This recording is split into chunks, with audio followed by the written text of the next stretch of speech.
deep. So the deep. I've watched episodes, and boy, man, this guy, what a dick. Bad dude. What a douchebag. How hard is that to play a guy who? I mean, is it one part fun, but also Yeah. you're like, oh man, it's a rough thing. One part fun, one part Zoolander meets Aquaman, but then obviously there was some dark material that was, we wanted to present it in a real way, and just because we're a superhero show doesn't mean we can't talk about real issues. So I know that's the angle we were taking, and talking about how we can make it real, and nothing was glorified or anything like that. And the deep definitely gets his comeuppance. So yeah. Well, it's very funny because it's clearly sort of a jab at Aquaman, and the other members of the Seven love to ask him if he's gonna, go talk to some manatees or something. Talk to the fish. Has it given you a new respect for the lesser known or lesser respected members of superhero groups? Yes, I feel for them now. It's a great power, man. You can talk to the porpoises. You can, my friends are lobsters. It's like, I'm cool, I swear.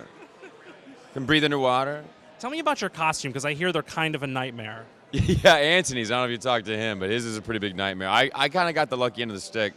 Mine's sleeveless. It's just like a sleeveless wetsuit. It's not comfortable to be in all day. You get a little hot, but all in all, it's like one of those weighted blankets. You feel kind of like you're, in a nice and warm embrace. But yeah, no, they pull in weird places, and it's not the best. But we have no more fittings. It's the only thing we wear, so that's the only deal.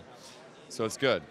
I feel like I'm kind of going backwards, but tell us about the Seven and what the Seven means to the world in the universe of The Boys. Yeah, so it's on paper it seems like a superhero show, but it's really not. It's really a world in which superheroes exist. There's thousands of them, and the top 7 are called the Seven. And you really realize when you come to realize they're owned by the Vought Corporation, which is like a big conglomerate thing. And they're like the Yankees of the superheroes, right? And they try and stay up there, and there's sort of a celebrity sort of quality to it, A, B, C, D list sort of type superheroes that are always trying to fight to stay relevant, right? So it's a little bit of a take on, the current internet media, celebrity culture, and have fun with that. And, a lot of the saves are like set up, and there's camera crews there to make sure the saves are documented and pumped out to all the news. So they're more like these like athletes, celebrities, politicians of sorts. So, and that can get corrupted, which is what it's about. So